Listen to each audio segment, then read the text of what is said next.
So, dear Dhamma practitioners, this is our ongoing meditation session. And be comfortable yourself and relax your body. So, once we get connected with the other network, we're ready to start the session for today.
Okay, so dear Dhamma practitioners, be comfortable yourself and relax your body. And keep your back straight, neck head straight in one line, and your right palm on your left. So gently close your eyes and bring your attention to this bell sound. And while you focus into the sound, mentally relax your body, relax your mind, and relax your breathing with your thoughts. So do nothing extra. Just follow the sound, please.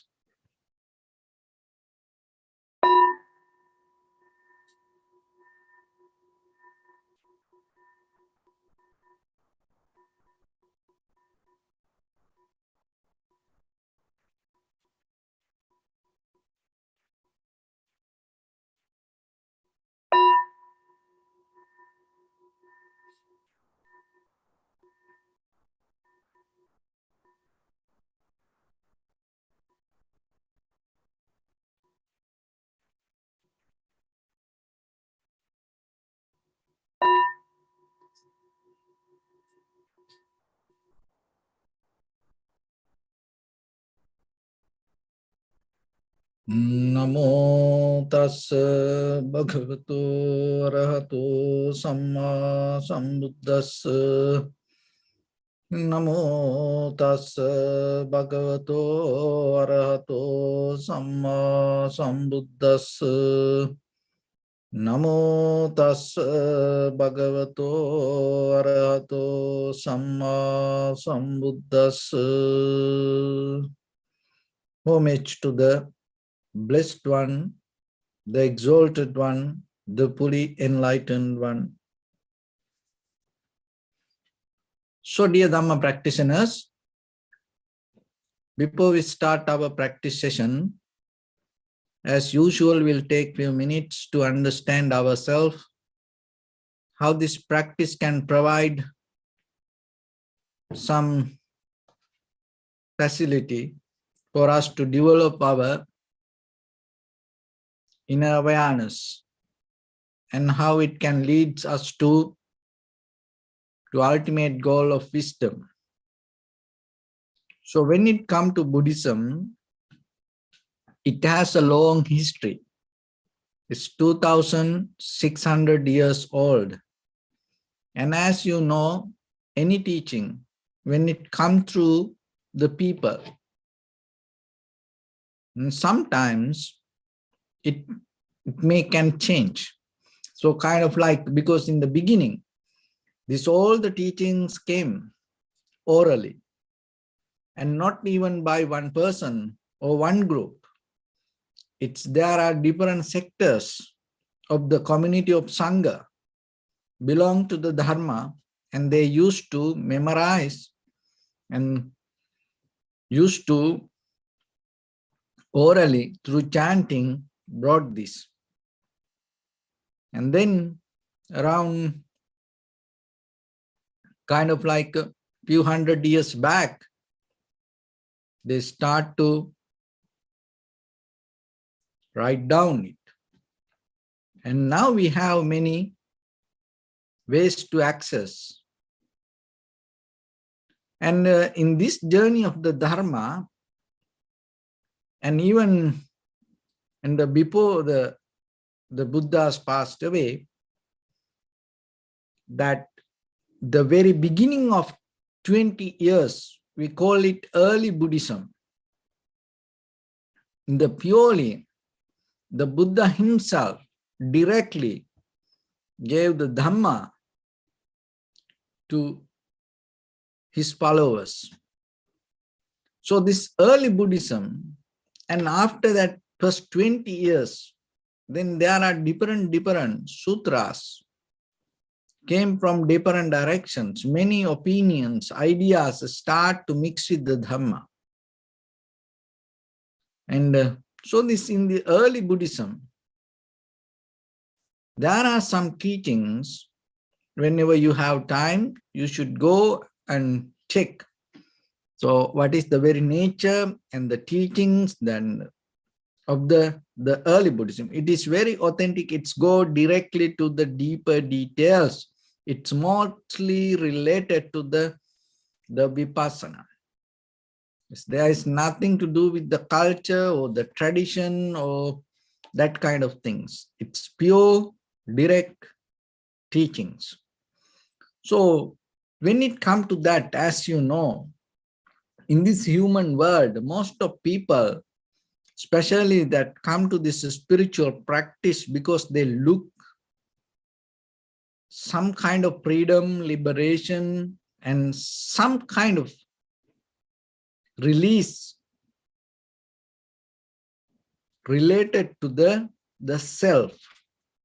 So this idea of self, and when it comes to the Buddha's teaching that emptiness is one of the major foundation and this core teachings, emptiness.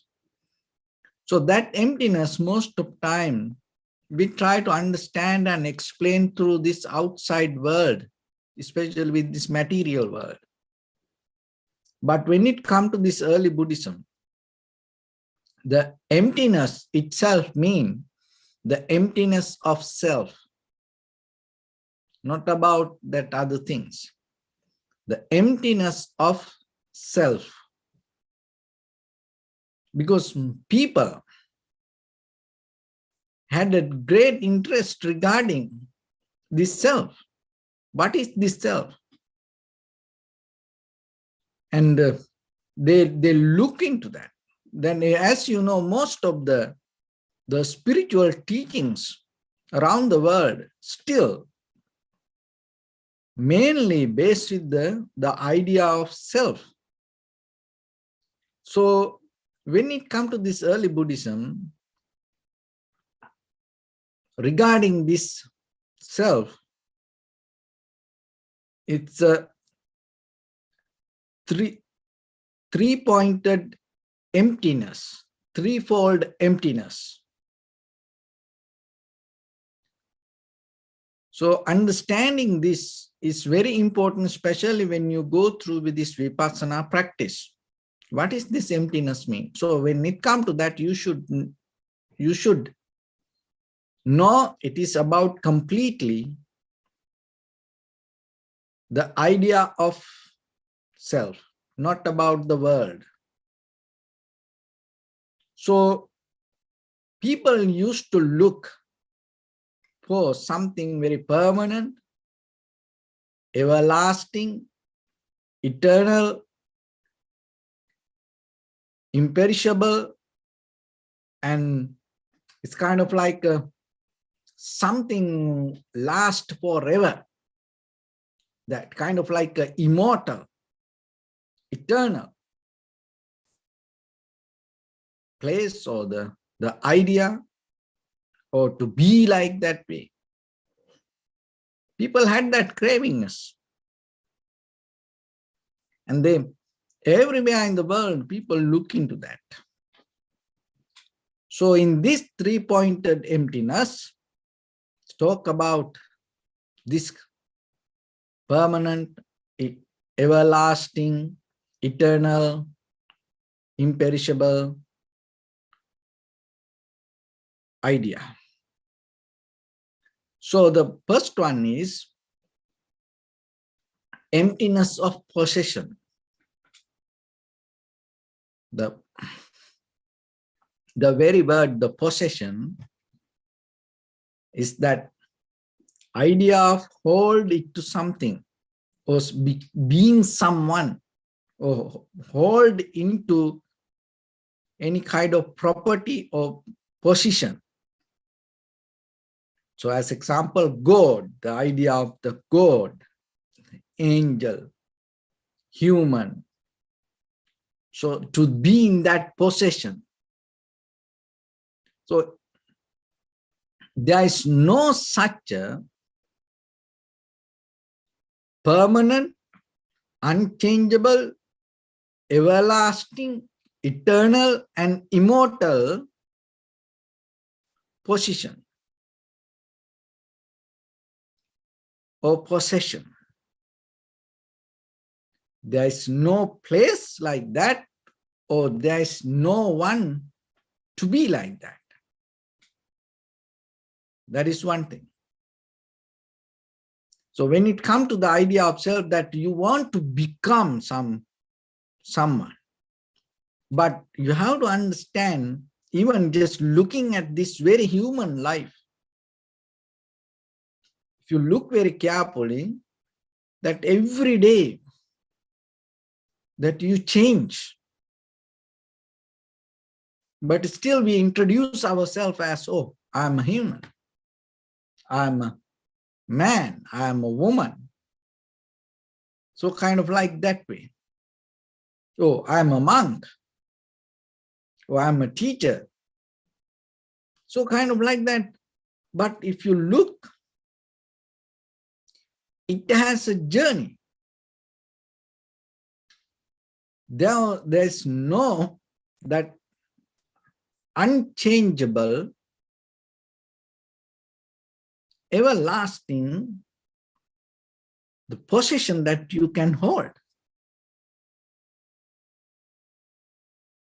So when it comes to that, it's just kind of like an idea that we hold and we believe, and then we start to follow for that, to become like that way.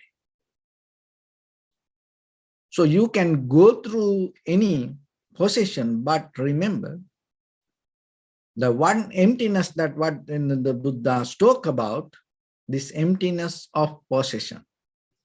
There is no in this universe that unchangeable, everlasting, immortal place that you can settle down.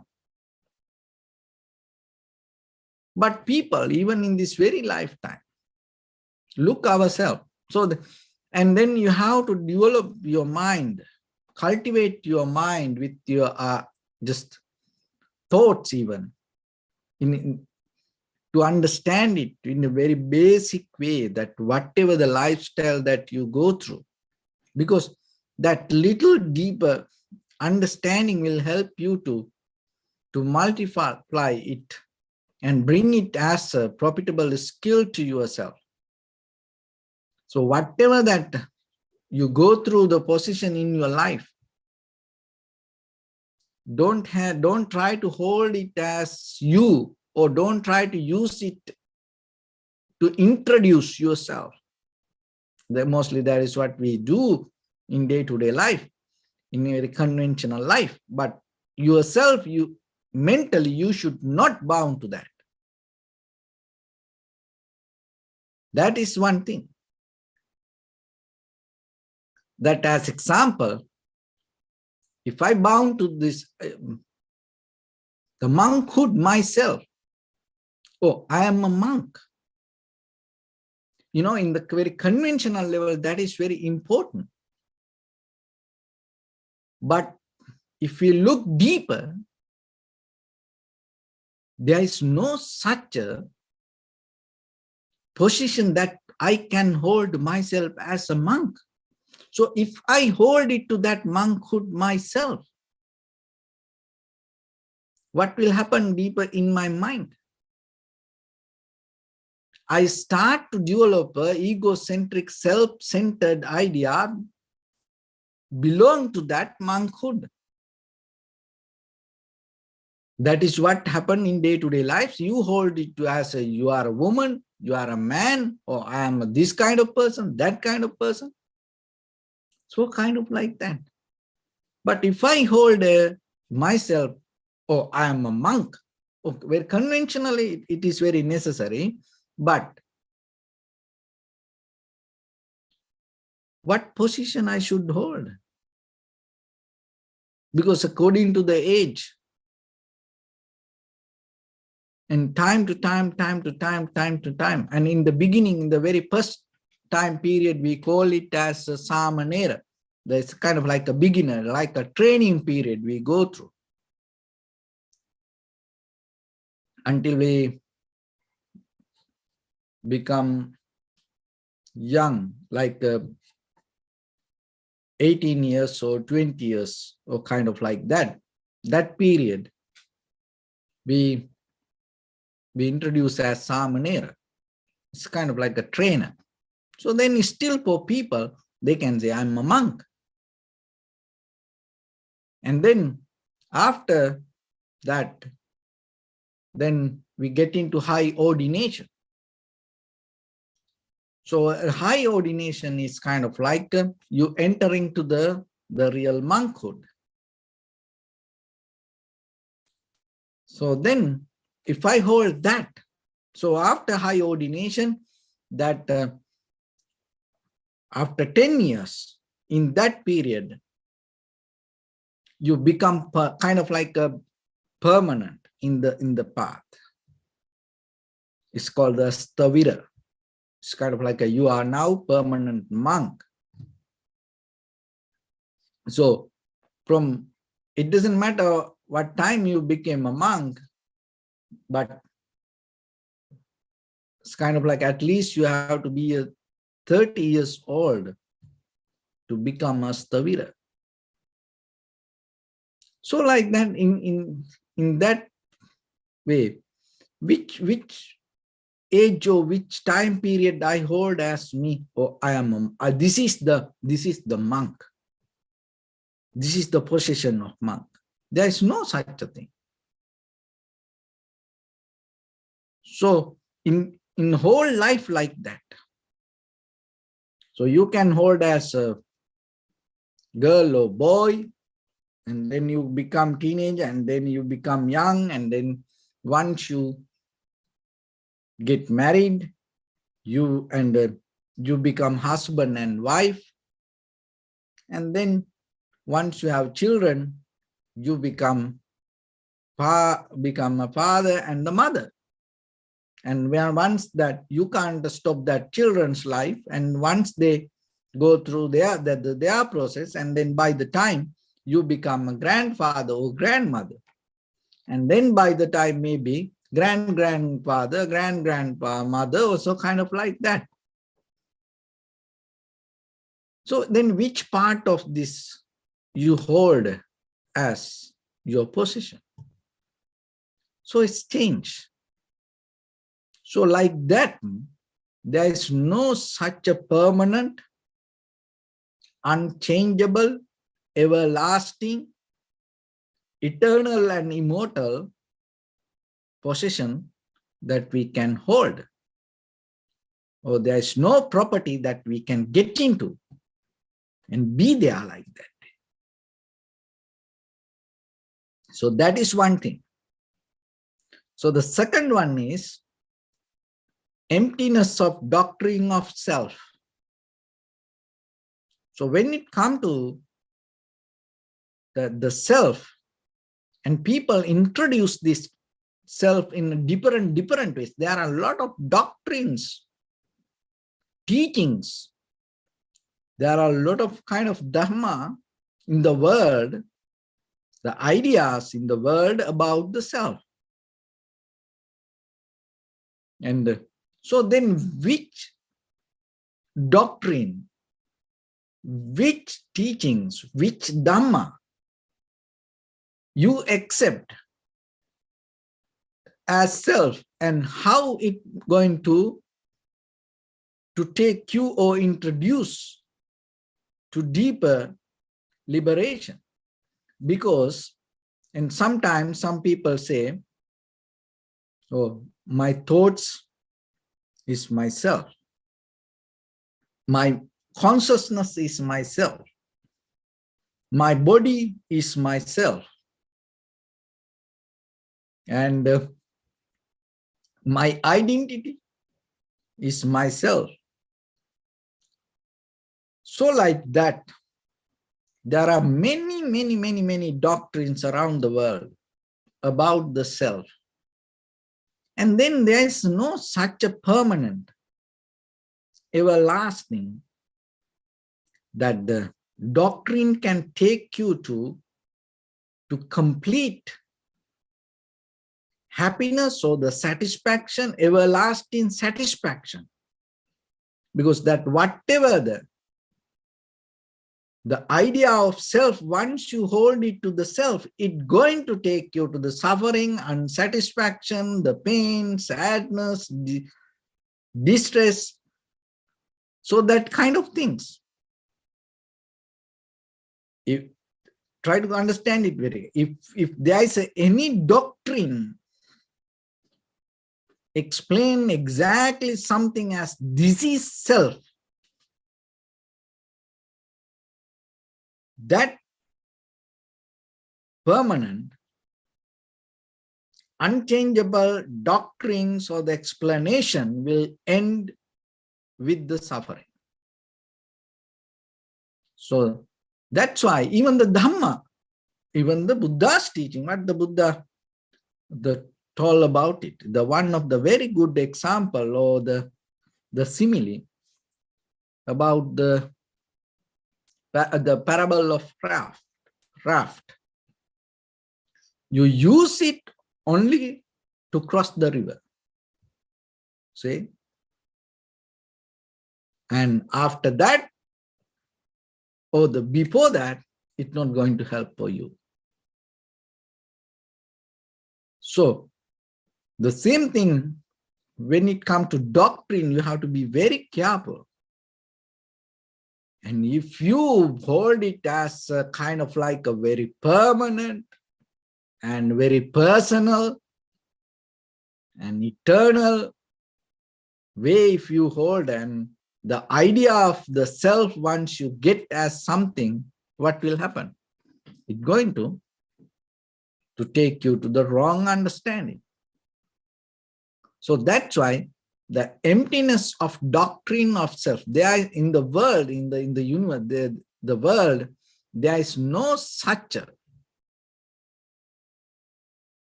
permanent way of explaining exactly something. This is self. There is no. People talk about different things. And then if there is something like that, it will end with the suffering, sorrow, lamentation, pain, sadness, distress, unsatisfaction. So kind of like that. Then there is no way it's going to take you to liberation. So that is the second one. And the third one is emptiness of view. Ourself,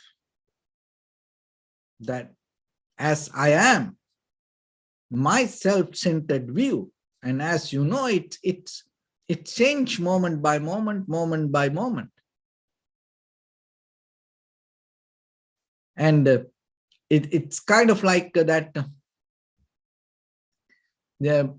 If you yourself, your point of view, or that take as a very permanent way, and it also going to take you to the suffering, unsatisfaction, pain, lamentation, and sadness, worry.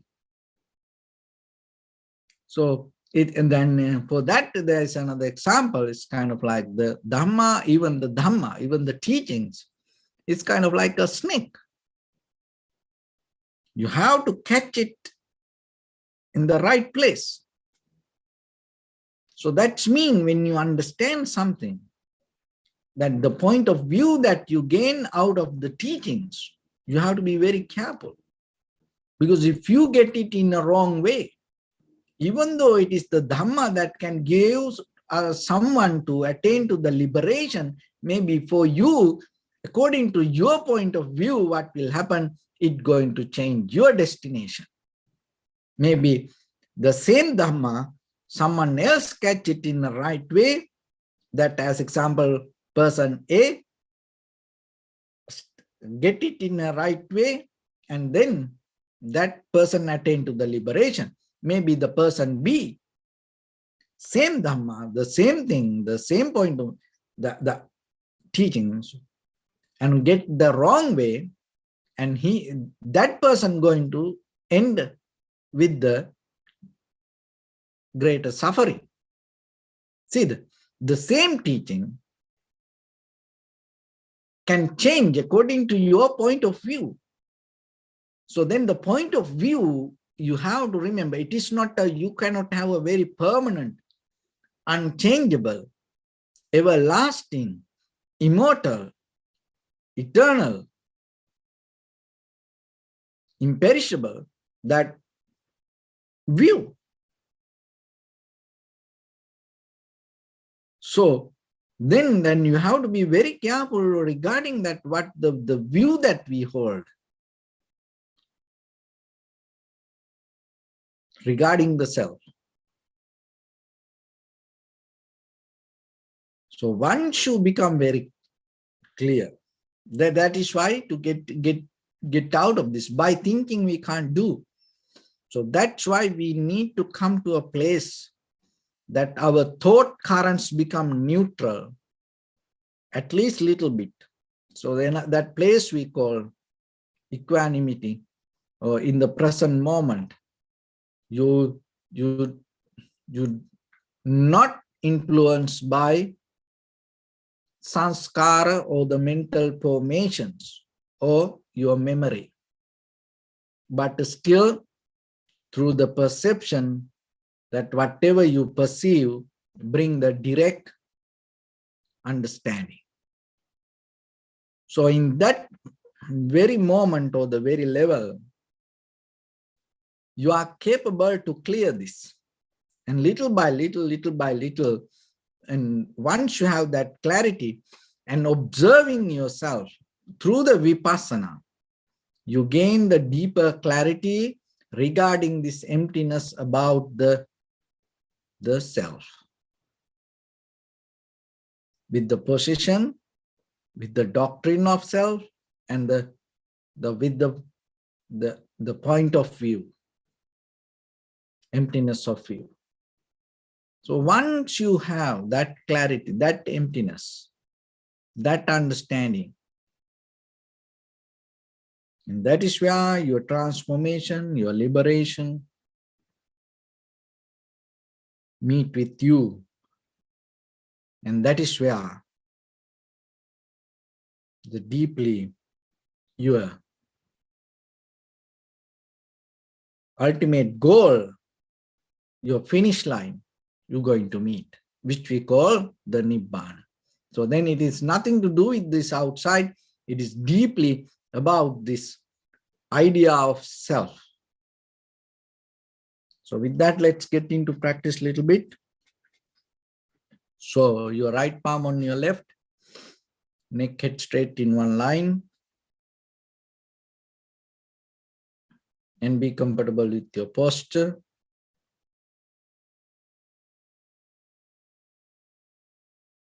Scan head to toes yourself 3 times and say Swapatveva, or may I be well and happy.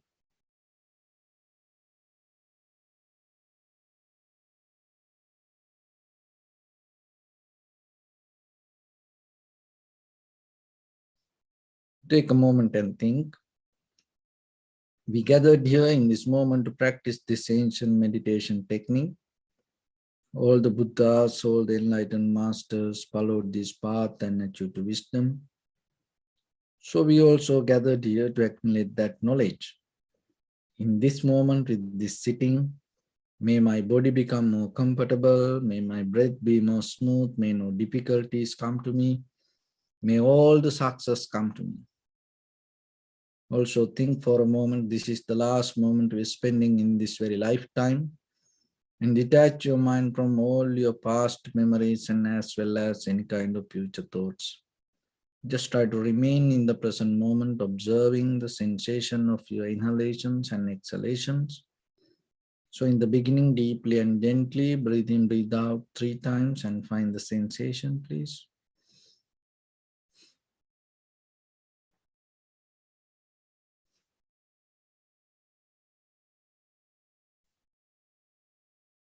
And allow your inhalations, exhalations happen itself.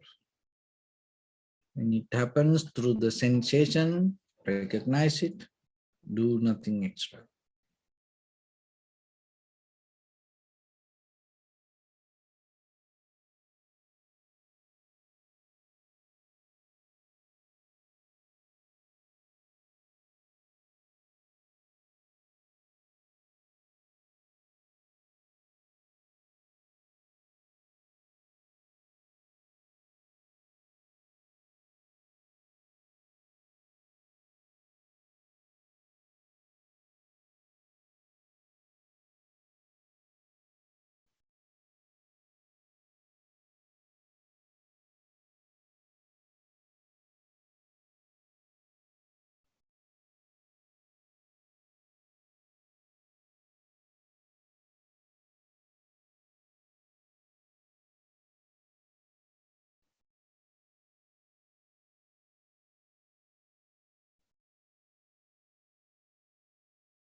Bring your attention to your body, please. Observe your posture.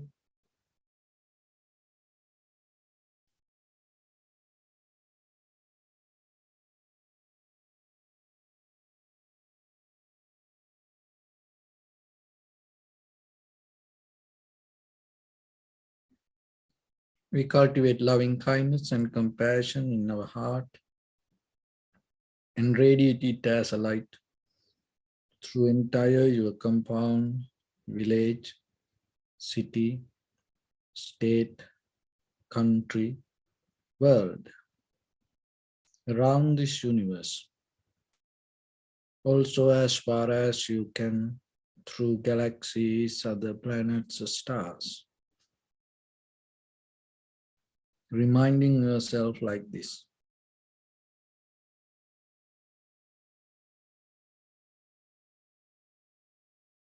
With clear intention, mentally repeat after me. May all living beings in this universe be well and happy.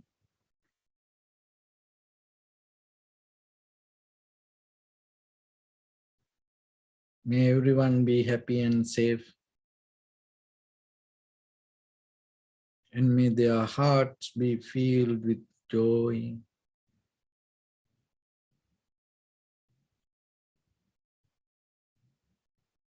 May all living beings live in security and in peace.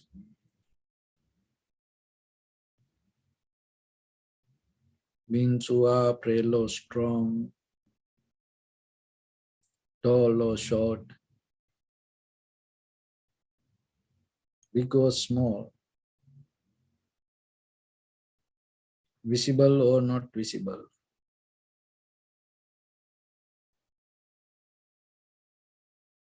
near or far away.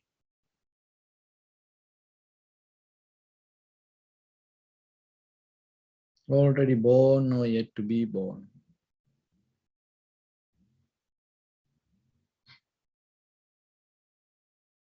May all of them dwell in perfect tranquility.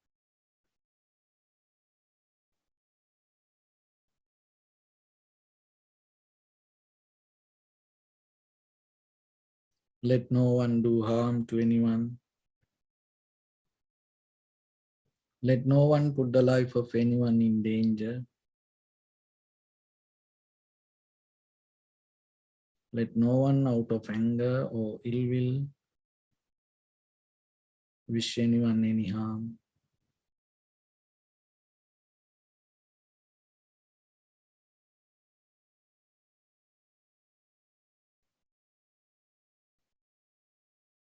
Expand the loving kindness and compassion beginning from your heart.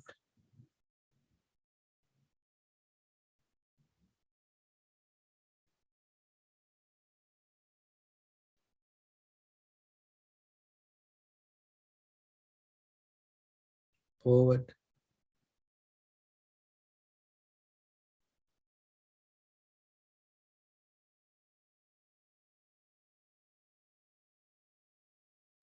Visualize yourself and send it as a light.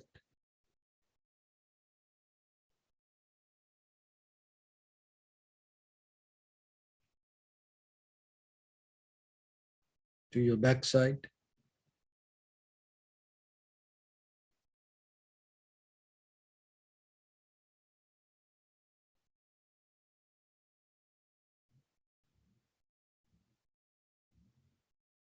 To your left side.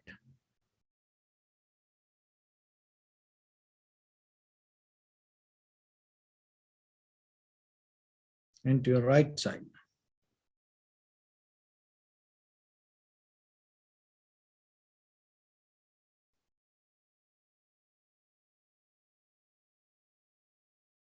Downward.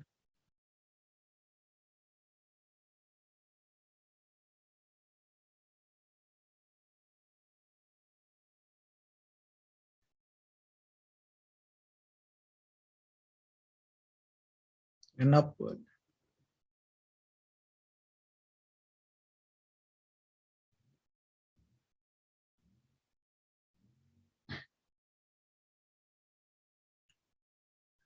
to all 6 directions at once, like the moon, the sun.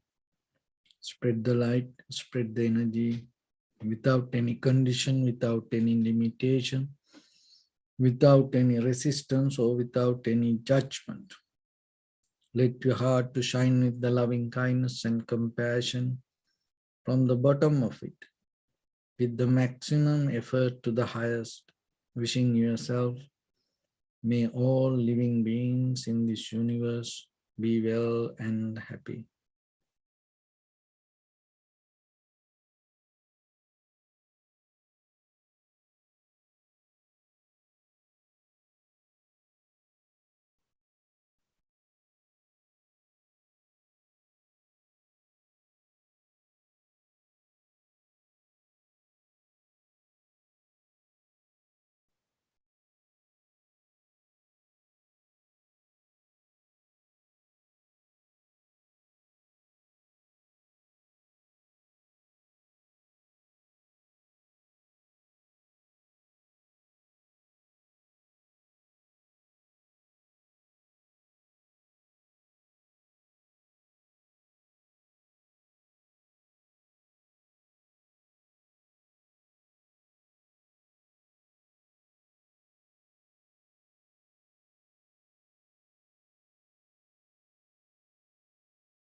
Say sadhu, sadhu, sadhu. So first of all, we offer this practice to the great qualities of the Buddha, Dhamma and the Sangha. And also by the power of this meritorious deed, may all of us attain to the supreme bliss of Nibbana. May all your guardian angels and deities will receive these merits and increase their longevity and protect all of you from any kind of influences or any ill effects. Vittavata chammehi sampadam punya sampadam sabbe deva numodantu sabba sampatti siddhya sabbe bhuta numodantu sabba sampatti siddhya sabbe satta numodantu sabba sampatti siddhya imaya dhammanu dhamma patipattiya buddham pujemi dhammam pujemi sangham pujemi Addaya imaya patipattiya jati jara vyadi maranam ha paribunjisami idamme punya kammang asavakkaya vahang hotu sabba dukkha pamunchatu. Bless you.